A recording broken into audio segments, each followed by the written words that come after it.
everybody, and welcome back to another episode of Witchy Wellness Radio. Again, I am your host, Lauren Celentani, and this is the show you learn how your body and emotions, they are not in the way, they are leading the way. And today we're talking with Andrea Guendelman.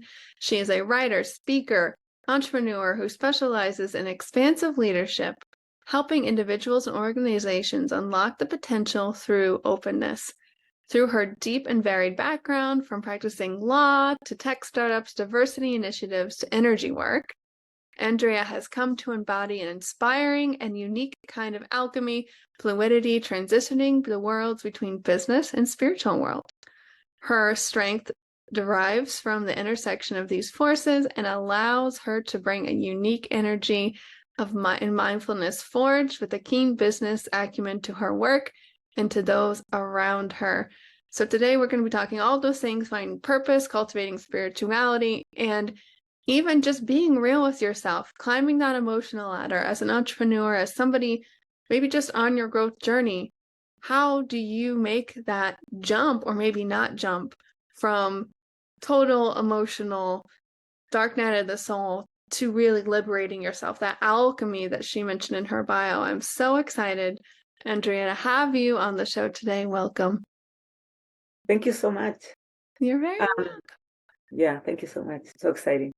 Yeah, I'm excited to dive into all of these and whatever spirit has us talk about today. But before we do, very diverse background. I can feel it in your energy, the focus, the tech, the law, that logical focus part, but bringing in the alchemizing the energy, the spiritual work. Give us maybe a synopsis of your own spiritual journey of how you went from that to now combining both of those worlds together to help other people. Oh, I love the question. Thank you. No one has asked me. My grandmother was very woo-woo for Chile at the time. She was a Buddhist. We're Jewish, but she come from the Kabbalistic perspective, Kabbalistic kind of like education. Her father was a rabbi. The grandfather was one of my grandmothers from Greece. So but she went Buddhist and she followed the different like spiritual teachers at the time. This was like in Chile in the 80s. This was very unusual. So definitely comes from her. That started. I would have pamphlets to read about meditation, transcendental meditation. I would go to see guru, whatever, that visited Chile. I don't know. She was a part of a very small group of people, very small. So that kind of like already opened up. And I think there's a spiritual part in Judaism that the Kabbalah is definitely, that's a part you can explore. Okay, you have permission to, there's Buddhism, but even I didn't explore that much, but I knew that was there, especially because in my family there was no religion whatsoever. My mother was raised in communist Romania. There was no religion, and when she moved to Chile and to Argentina, but there was no spirituality there, zero, completely nothing. Having this grandmother from this, but there was a lot of, my mother didn't have spirituality, but they have a lot of superstition. So they would we're Jewish, and they would pray to the Virgin. They would visit witches. There were always witches involved. There was like a witch, especially my aunt, my mother's sister. The husband left her, and she even brought a witch to live in her house. So that's like my encounter with spiritual at the very early age. It was like that, very esoteric, but like very strange. And then fast forward many years, I was not involved with any spiritual thing. I was like law, as you say. I was like very dry. And then I moved to New Mexico in 2006. And it was in New Mexico, there was this thing also, this energy everywhere between the Native Americans, the crypto Jews, everything is like the same Kabbalistic thing. There were like meetings, there were hot springs, and that's where I reconnected with my spiritual aspect somehow. But it wasn't until and because of that work, I was able to quit being a lawyer and change. It was super hard for me to quit being a lawyer because it was like a great profession. I had recognition, but I didn't love it, and I had a hard time, and I did it. And then I had to embrace this new uncertainty of what was I going to do. All that started me on the journey, but I can go more and more in the details, but I don't know if that answers your question. Yeah, that's beautiful. Yeah, and I love hearing people's the origin story. It's almost either the hero's journey because you can see the breadcrumbs along the Yeah, way yeah, now. exactly. Maybe while you're in it, you don't, and so people listening can start to maybe hear and see in their own stories these breadcrumbs and starting to tie them together. And I find so many of us, myself included, you included, a lot of the listeners, we're on this journey of remembering, spiritual journey, healing journey, whatever you call it. And then we find ourselves wanting to give back. You just feel so good. And there's this shift in so many of us. And I know that that's what you help people with. It's like, okay, well, how do we process this change? Like you said, being okay with this unknown and creating this new reality. So if somebody's on their journey and they're thinking about, or maybe already have a business and they're feeling stuck, because that's a whole spiritual journey in itself. Oh my God. It's a huge one. It's a huge, people don't understand how much it is. Yes. Yes. So where to start there? So if we Yeah, feel like, so yeah. I think acknowledging that there's two theories and then there's two school of thoughts, and I don't know which one is right or which one is not, but there's a school of thought we don't have to suffer. There's no need to suffer. And the people that are really enlightened, they don't suffer anymore. They figure that out. Now, obviously, I'm not there, not even close. So I suffer once in a while. But when I suffer, and it is because, for example, that time was because I didn't like being a lawyer. I was suffering all the times. I hated it, but I didn't know what else to do.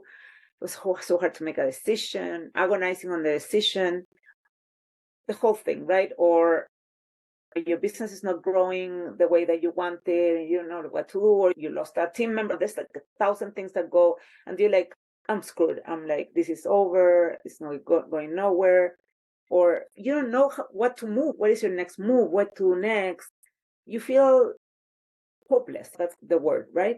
When you feel hopeless, it's a really bad vibration to be in, to be honest. Like, I am not very often in that vibration anymore. Sometimes I am. I'm not very often, but sometimes I am. So I just want to make sure. And there's also things in between of being like hopeless and in between of, but I would say that one of the things that really work for me is to acknowledge what I'm feeling. Everybody says that, and I think, but go all in, to really go all in the desperation, depression, frustration. I have to like many times to cry it out, have a temper tantrum, like really like to be like, you know what, it is how it is. And what am I going to do today? Yeah, And that's the only thing you can do is, what am I going to do today? What am I going to do today? yeah. And so instead of fighting, we normally we spend so much energy fighting the feeling that is coming to us, and we don't want to feel it. And so much energy spent in that fighting the emotion, when it would be a lot easier to just process it and move on. And then something creative comes. Something creative always comes. And that's where I call alchemy. And that's where you feel, oh my God, when it really happens, when you're like in the low, and somehow you're like, you know what, fuck it. Sorry the word, but fuck it all. That's what it is. And just like, okay, it is what it is, and I'm not punish myself. And then you liberate a lot of energy, and that's where you become creative. I guess it's the reason that you're stuck is because you're not allowing creativity to go through. And the reason you're not allowing creativity is because you're using all your energy to like block the feelings that you're feeling, because you're uncomfortable feeling them. So Yes. that there's just no way out of it than through. And I think that's actually true. It's a saying, but I think it's a very truthful saying. Yeah. I agree.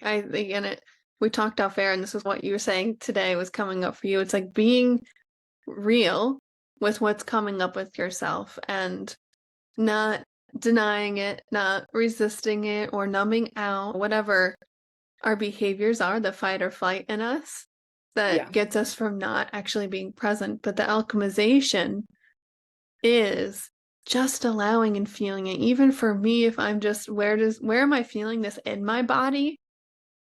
I don't have to name like, oh, this is anger, whatever. Just feeling where it is in my body helps me be present and just allow that relief. And it's not about jumping from hopelessness all the way up to joy and love at all. It's about just being present and real with who you are, what you're feeling, and the only way through it is to go through it. It's the only way through. And I know, of course, this is what's coming up for me this week. And I know all these things, but there's this huge part of me that I have the control aspect that I know that is part of my ego shadow self that I've had to be real with this week. That I'm realizing that, wow, I'm still controlling my life and judging myself in these areas that I can't control. One of the biggest things I do when it comes to control is realize that I'm the only thing I can control. I am the only thing I can control. And that helps me when I can surrender and believe that. Then how I approach the world, how I approach myself comes with more ease. But with, I guess, fellow control people, how would you help somebody work through that? Because you start this business, right? Maybe you quit your job or you want to quit your job and you're just like, I want the secret formula, but we know it doesn't work like that. It's not this checklist. So how would you help because I'm sure fellow listeners here can relate to this. How would we start to work through that energy to liberate it, to alchemize it into that creativity and that flow again? This, as with every new, when you're starting a business, it's very different. So we start with Yes. a business, there's this enthusiasm, right, that you have at the beginning, which is carries you super much because you have such optimism, and it's so important to have it. It's so crucial. So I would say for those that are starting something, they're probably going to be propelled by that and write it as much as possible because it's wonderful. There's going to be a moment that there will be crashes, but that is definitely something that that energy will of the possibilities will take you. Now, when you get to a moment of the first crash, or even if you're like you've been in business more, and you have several disappointments, I think that there's just like I ask a lot. I ask myself a lot, and I go to the hot springs. By the way, one of the things I do to recharge my life, I'm very fortunately very close to hot springs, and I go a lot. Oh my God, I go as much as actually I'm gonna go. I went on Friday. I'm gonna go next Friday. This is very helpful. No, next Friday, no, but I can go anyway. But I'm gonna go this week because I need it, and it's so important for me. But what that makes you, I say the hot springs because it allows you to like completely let go because the heat is so intense. You really have your mind stops thinking for a minute. It's wonderful. And your mind stops thinking, and then you get all these downloads and creativity because that's exactly it. The moment you like not putting energy in the energy, you have all this energy for new ideas, creativity. It's amazing. That's why the enlightened people are enlightened because they don't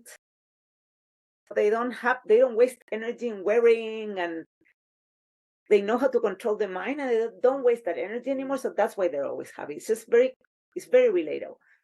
But the thing is that it's to like when you're hiking, it's just to put one foot in front of the other. So I normally tend to, when I'm in depressed mode or I'm not very motivated, but what I tend to do is I tend to put like videos or YouTube of spiritual speakers about manifestation, and people are very positive, and gurus and spiritual people, right? So like what we're doing now, right?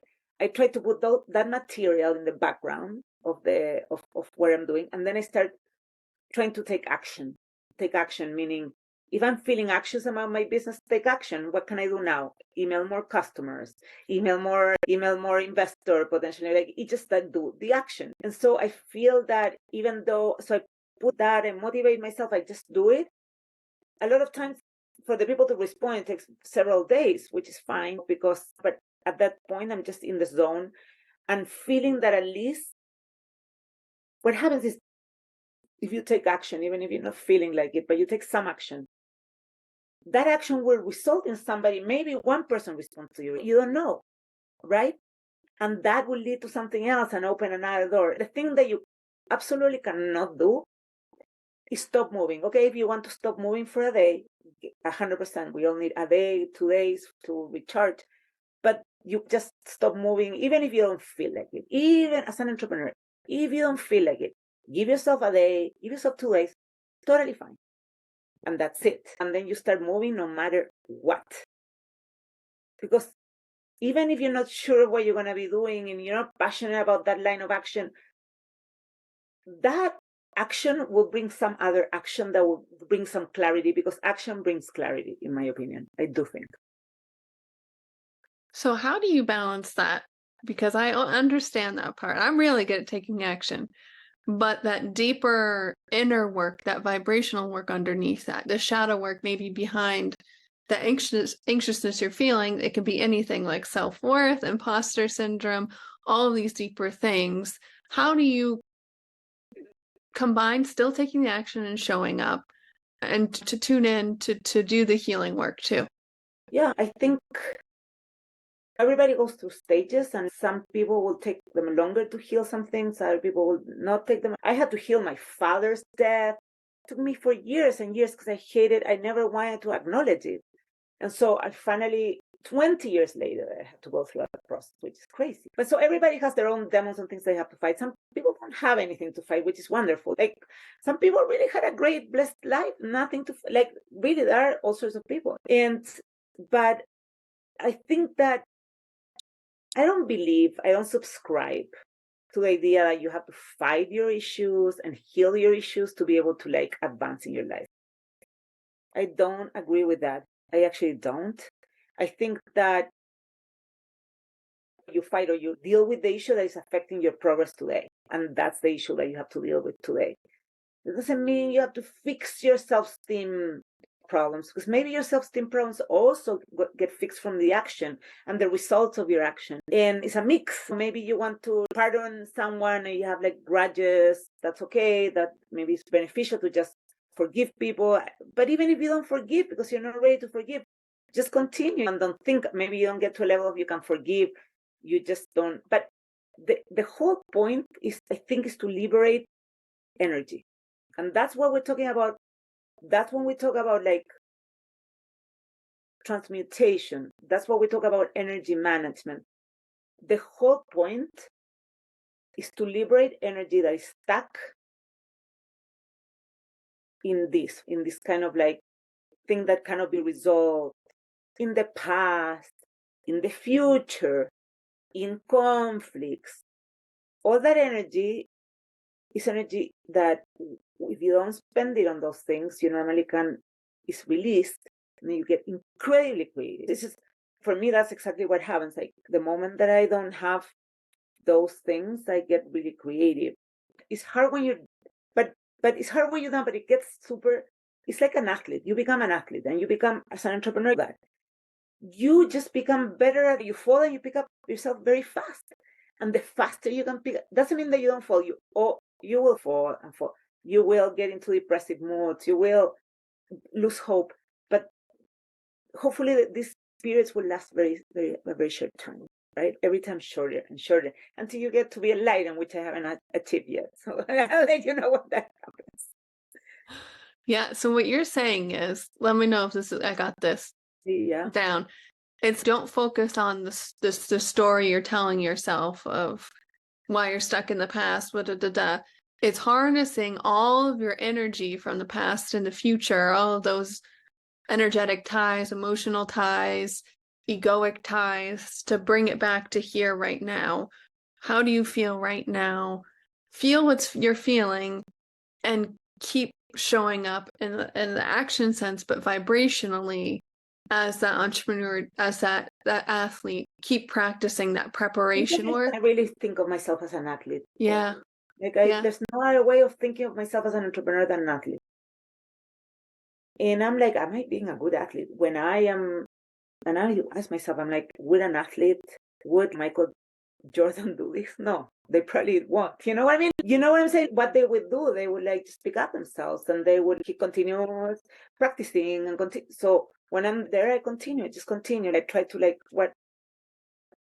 And yes, there should be a moment of like creativity, going to a hot springs, going for a hike and nature, all that you need all the time, for sure.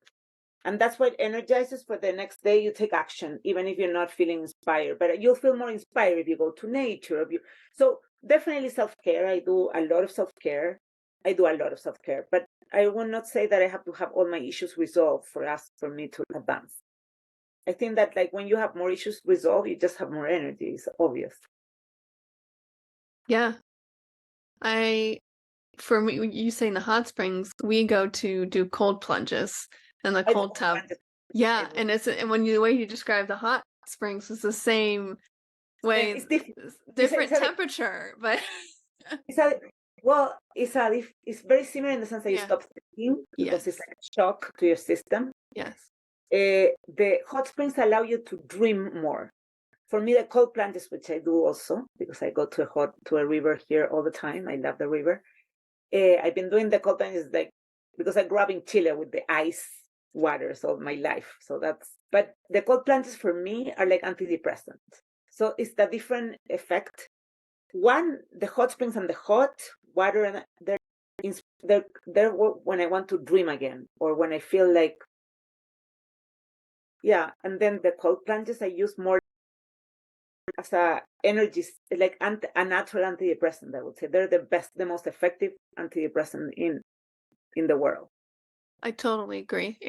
To me, the cold's anti-thinking my mind, and Yeah, depressant and anxiety too, yes, because it just totally. when Yes. we live in Florida, so we don't have many natural cold Oh, plunges, but we're driving north right now, and we were just in northern Georgia, and we went into a river, and it's a lot different going into a I love natural the river. I body. love And the so river. just feeling the water move around you, that's what I was able to use, is that meditative, just feeling the stream moving around me. But I find I'm gonna have to do some hot water therapy. Find that, because it's interesting. You say it's more creative. You think it's because I Well, don't I know. have one of my things that I'm offering actually that is a hot spring. I'm gonna do a hot spring coaching sessions in Oh December wow. because I find that like really to inspire the creativity. What is it in the hot springs is that you go in the hot. And you can do the same thing with the cold, by the way. But you go in and then you go out. So you go in, it's super hot. You like almost lose consciousness. You live like this. I'm telling you, the hot springs I go to are very hot. There's other hot springs that are like more luxurious, but they're all amazing. But and then you get out, and it's very hot, and then you just need your body like just needs to relax and you surrender. So the concept of surrender is like a mandatory concept of surrender. What I love the cold plunge and it gives me, I'm accelerated. The effect it does on me is like I get so energized. I have energy, like I could run a marathon after the cold plunge. With the hot spring, it's like the effect is surrender, complete surrender, because you're like, you move because of the heat. You're almost like in a state of like semi-consciousness. So you like, how a lot of spiritual leaders talk about the alpha waves and beta waves, but it gives you that. That's exactly what it gives you. Like it gives you this dream type of like dreamy type of state of mind, which allows you to be more things that are like not super logical come to you and like ideas and things that are really deep down inside of you that come in. And sometimes nothing comes in, not always. Yeah. But And I've when had amazing downloads in the hot springs, amazing. uh, Yeah. and when things don't come in, they're still coming in. That's what I know in my experience. Even though if it's not direct download, I still know and I believe that with those Yeah. practices, it's still doing what it needs to do. Yeah. Still doing for me when it really works the morning when I'm like almost close to bliss is when I'm able to be in the hot springs and I start working on my chakras and I start like opening them, but I pretty much open the head chakra. But when I'm really open is when I'm able to like really open like this and receive all the light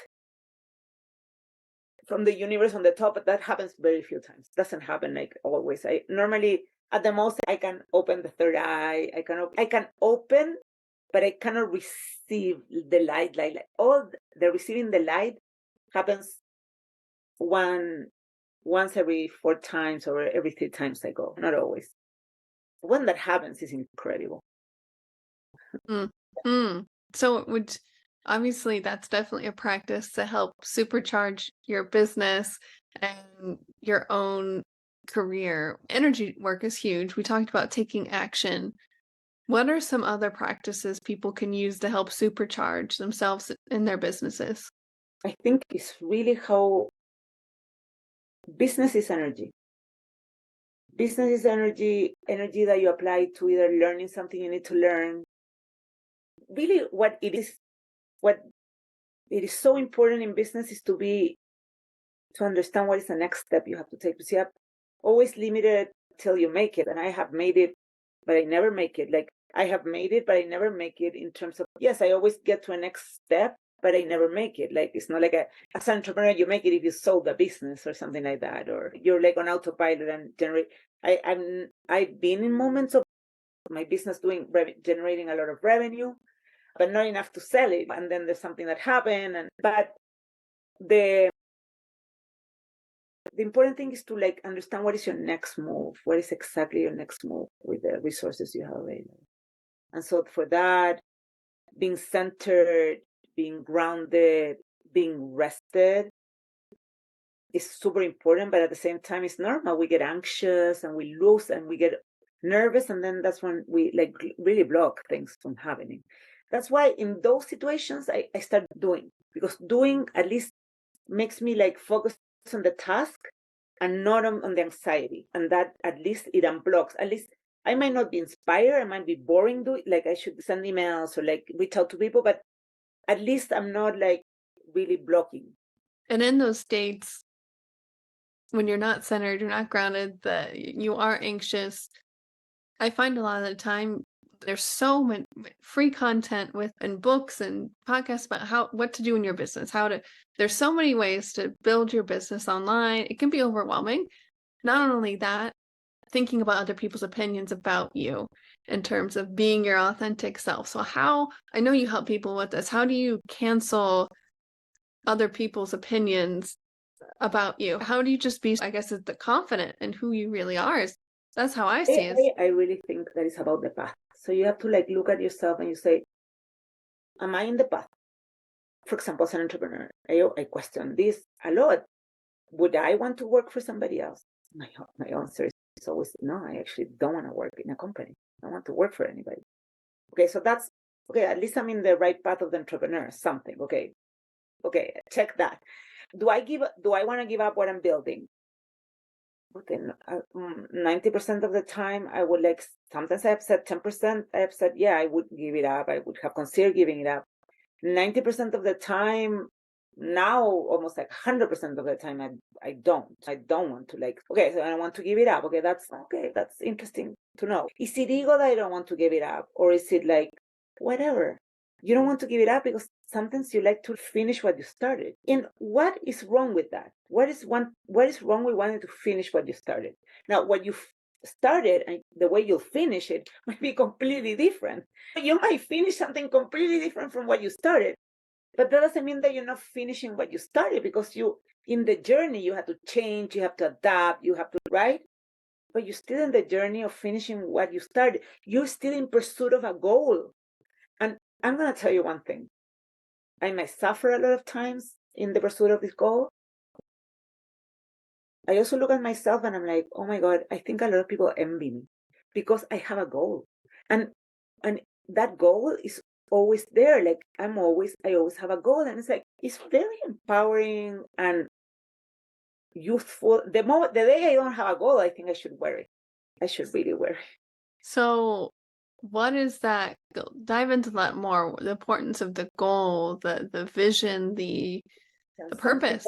Like in my case, it started like my vision has changed so much. A lot of times in my first business, my second, then it has changed so much. My first business was like a passion project.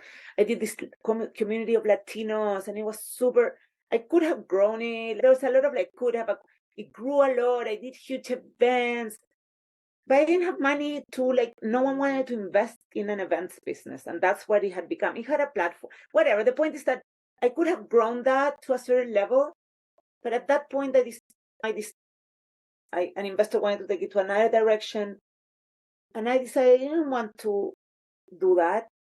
And I could have stayed with the business and bootstrap it again by myself. And I was tired of working alone.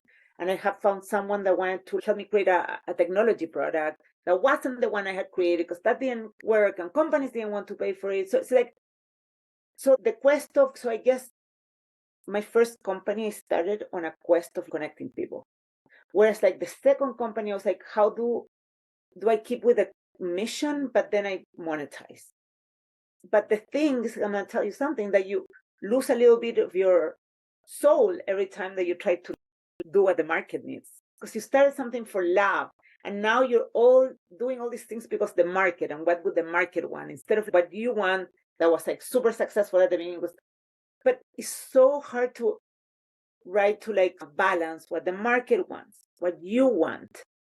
How do you price things? Like that whole combination of things is very difficult. And the people that get it right on all aspects, that you create something that you love, that the consumers love, but also somebody wants to pay for it, all those things together, and someone wants to fund if you want to grow it. In my case, yeah, people like you need to also get fund. There's a lot of elements. The point is that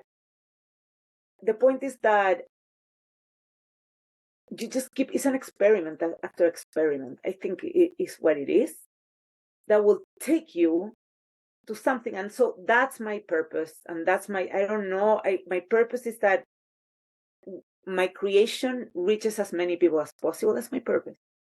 So whatever I'm creating, I want it to reach as many people as possible. That's always been my purpose. So I don't know, that's my purpose, that whatever I created with technology, with anything, reaches people and people use it and it's helpful. And then that I manifest myself as an entrepreneur. Maybe I had to suffer all that I suffered to get to the, pinnacle of my career, to be able to do other things, right? Because I have other creative projects on the queue that I would like to. I feel I have to finish this. So I don't know. Everybody has their own mission. What is yours? Yeah. I think it's really the tagline of the show is to help people realize that their body and their emotions, their energy, life is not in the way. It's all leading their way to their potential and their purpose. Like how to the transmutation, the alchemization, that to me, that's what leads me every day. And that's what I have to do every single day over and over. It's like the How do mission. you do it? How do you do it for yourself, like with the body? Yeah. So With my body, so I would love to hear. yeah, breath work is huge. Always helps me. I practiced yoga for years. And for me, somatic practices of moving my body, dancing, shaking a lot, and just cultivating actually right now when my Kundalini is very active, when I have those kind of awakening experiences, I've translated that into my day-to-day practice. How does my body actually move? And that has really helped me. How do we connect to those energy centers, those chakras, like you mentioned when you're in the hot springs, through our movement, through our breath, and being comfortable and feeling safe in that power.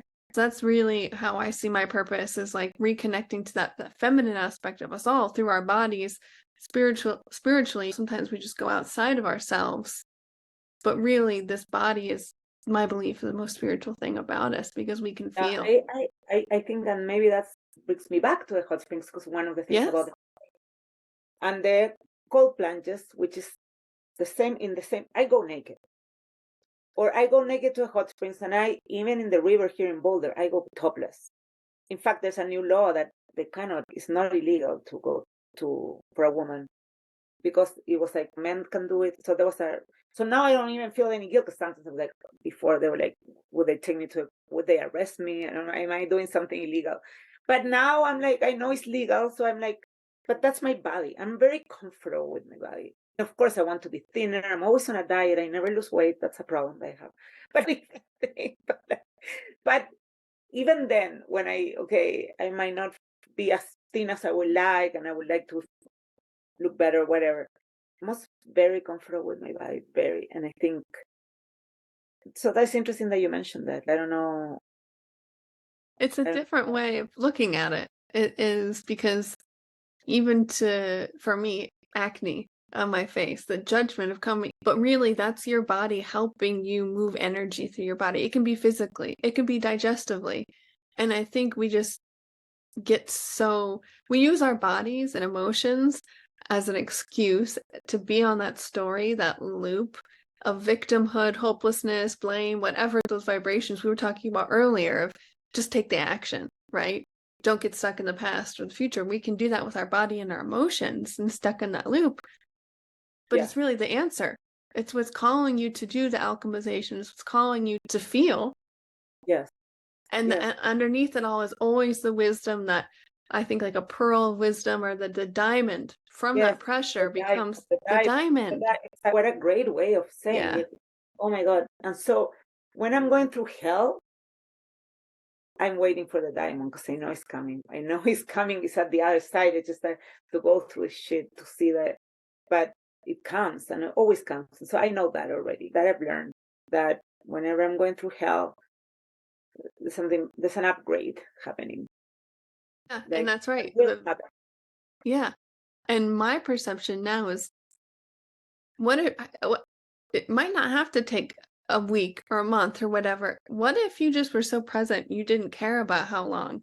Sometimes you can really surrender and have the realization, and sometimes you can't. But I think the next level for me is the time out of the equation.